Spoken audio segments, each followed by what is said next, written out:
Hello, I'm Dr. Michael Corradino, the creator and president of the Neuropuncture organization.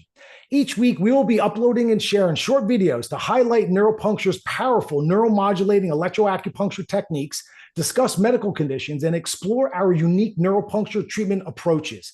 Additionally, I'll be introducing and interviewing our international team of neuropuncture instructors and some of our very special certified members. Today, I'm excited to introduce a practitioner who holds a very special place in our neuropuncture community, Peter Larking, hailing from Southern Hemisphere of New Zealand. Peter is level 1 clinical neuropuncture certified, a certified neuropuncture instructor, and is my director of the Southern Hemisphere neuropuncture operations. Peter has been instrumental in expanding the neuropuncture system throughout the New Zealand area, resulting in several certified neuropuncturists. Peter has come a long way in our organization, and he continues to impress us. It is an honor and privilege to have him on this neuropuncture journey with us. Hello, Peter. Thank you for joining us. And let's begin by, you've been studying with me in neuropuncture for about 10, 11 years, but let's begin on the initial journey. What first got you interested in acupuncture, and how long have you been studying acupuncture? So I've been practicing acupuncture for 27 years now, and my interest started really from my personal health journey. I had quite a sort of sickly childhood, a lot of asthma and eczema problems like many kids in New Zealand have. And I was really looking for a different solution to my healthcare. I was on a lot of immune suppression, and I stumbled across Chinese medicine through the practice of Qigong. I was going to Muay Thai kickboxing class in my late teens, and somebody came along and taught us some Qigong classes, and I was quite taken back by the sort of breathwork sort of features of that, and felt a real change in my physiology. That basically had me off to the library. I was finding sort of acupuncture manuals and seeing these pictures of, channel pathways and little dots on them, and I was like, what's this all about? And that got me really interested. So I spent a couple of years in my late teens just sort of generally absorbing information about it and practicing young style Tai Chi and Qigong.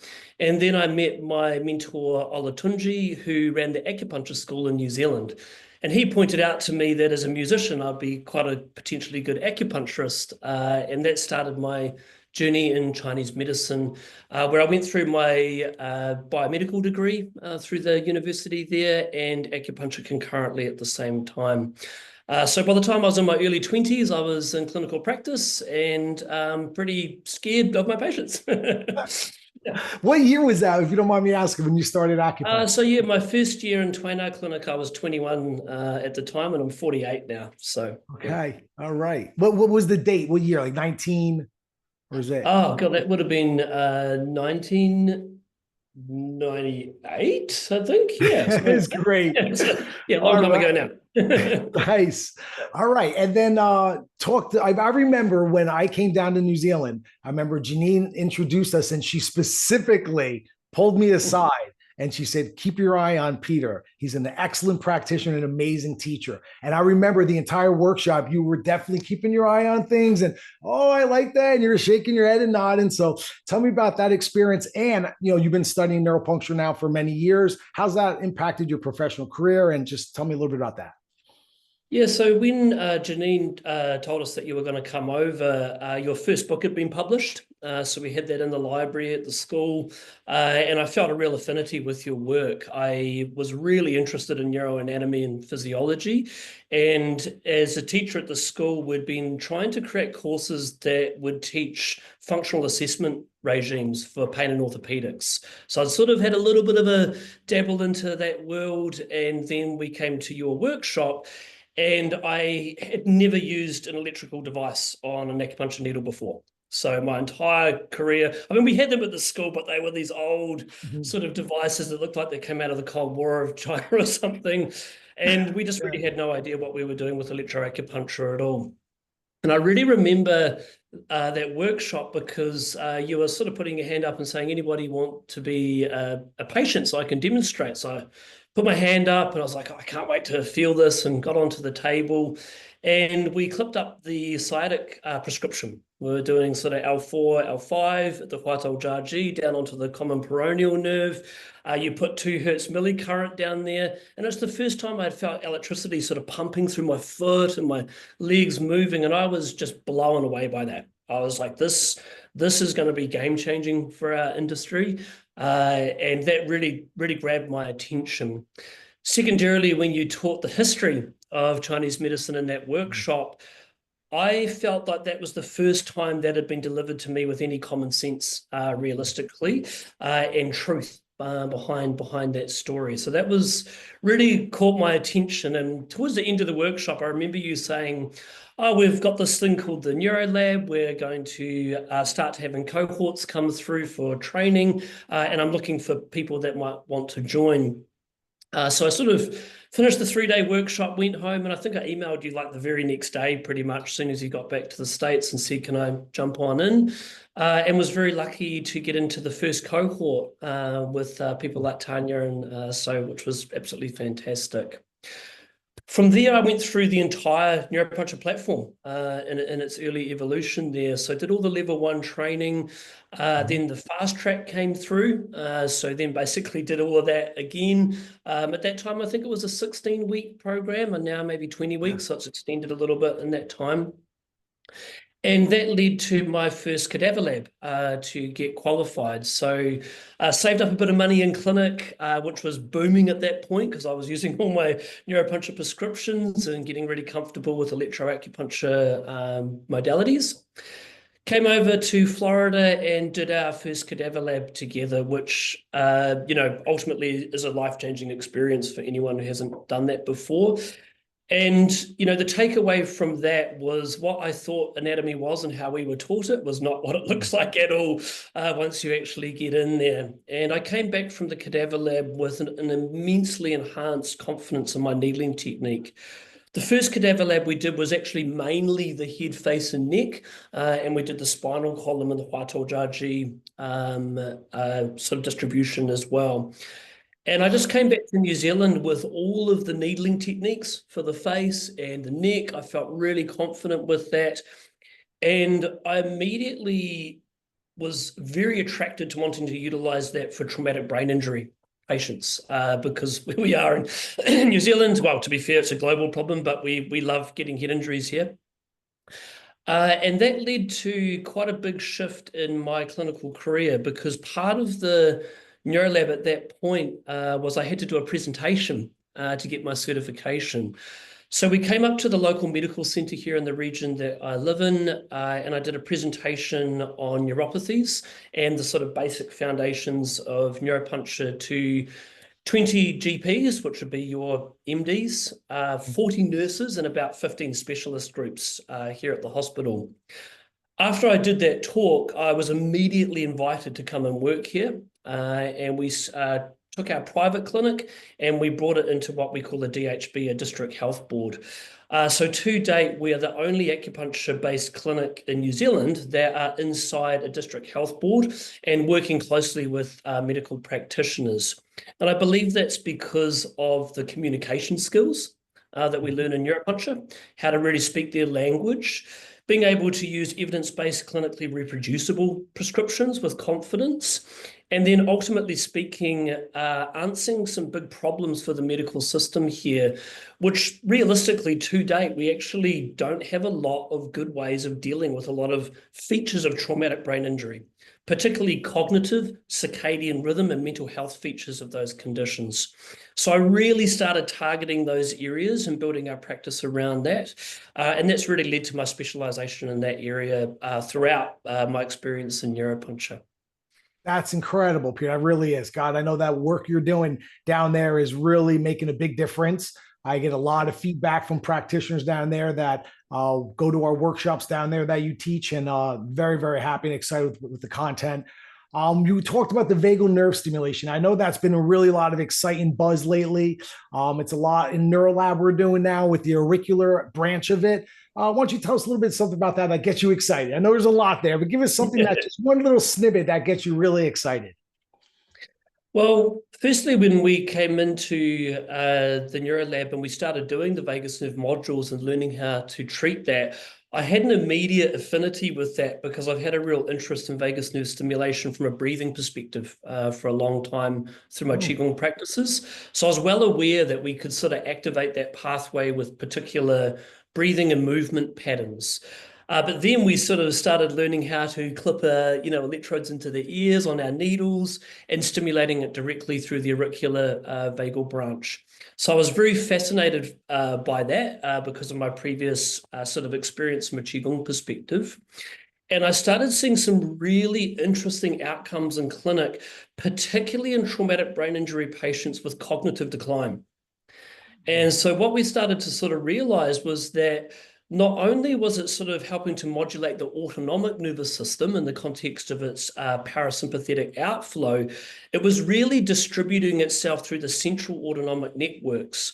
And so I was finding patients would not only, say, slow down a tachycardia and have a positive effect for things like postural orthostatic tachycardias, which are common after traumatic brain injuries, but they would start sort of telling me that they were sleeping better, that they were able to be more cognitively active and hold their attention in the workplace, things like better visual stability, as an example, using computers. And I got absolutely fascinated by this. You sure So did. with your guidance, we have gone right down the rabbit hole with vagus nerve stimulation and really looking at not only its features related to the autonomic nervous system, the gut-brain axis, and what we call the vagal immune reflex, but its central nervous system distribution as well. And that's allowed us to apply this a lot across a large majority of different conditions. Then we had COVID come up, and immediately in clinic, we were seeing patients with long COVID. With our previous experience of utilizing vagus nerve stimulation in traumatic brain injuries, we were sort of pretty quickly able to ascertain that this could be a real potential for treating dysautonomia and some of the immune dysregulation features of long COVID.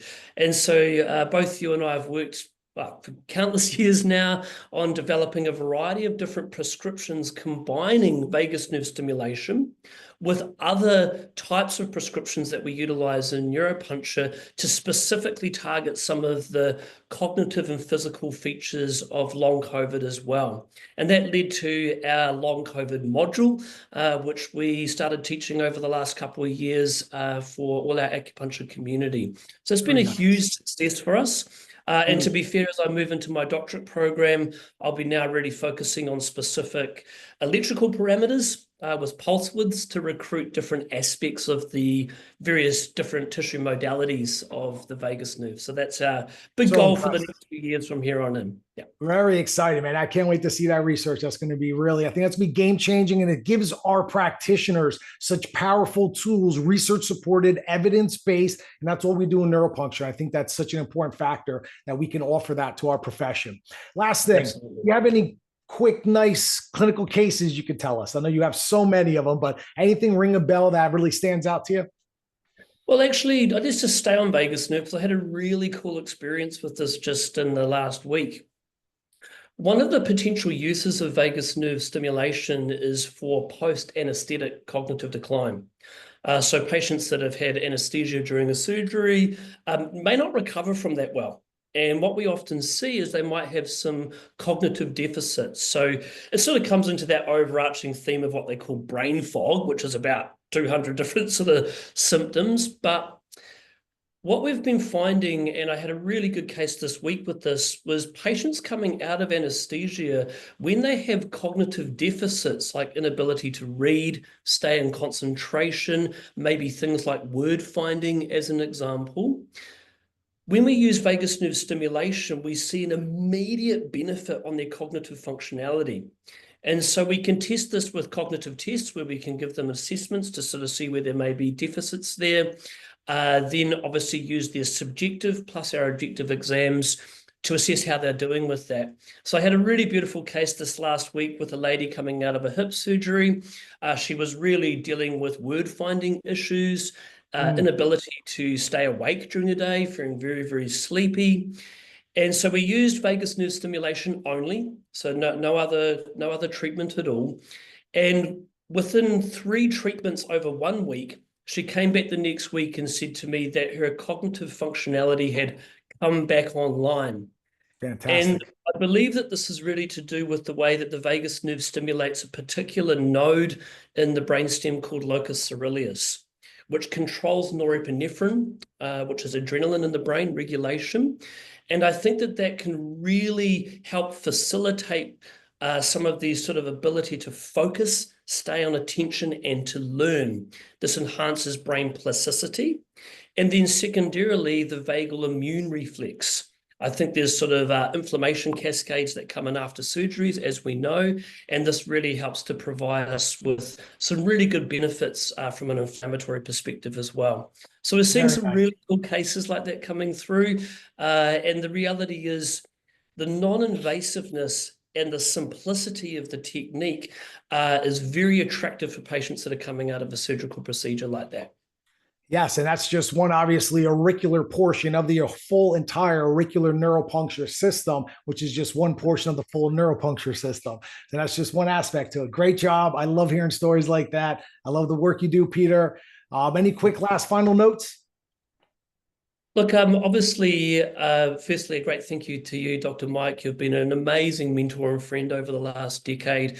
My clinical experience has evolved just unimaginably. Obviously, the success of our business has been huge for my family and myself to be able to help integrate acupuncture, electroacupuncture, and neuropuncture modalities into primary care facilities, which is just unheard of in New Zealand. And ultimately speaking, an encouragement for people that are listening to this to realize that acupuncture is the oldest consistently practiced medicine in the world to date and continues to evolve. And that evolution is being led by the Neuropuncture organization. And there is a great pathway forward for being able to help with that evolution in your own personal communities and clinics and within our global community as Chinese medical practitioners as well. And that's why he is my director of the Southern Hemisphere Neuropuncture operations. Great job, Peter. Thank you so much. We'll be having and hearing a lot more from you. Thank you, everyone. We'll talk again next week. Thank you so much.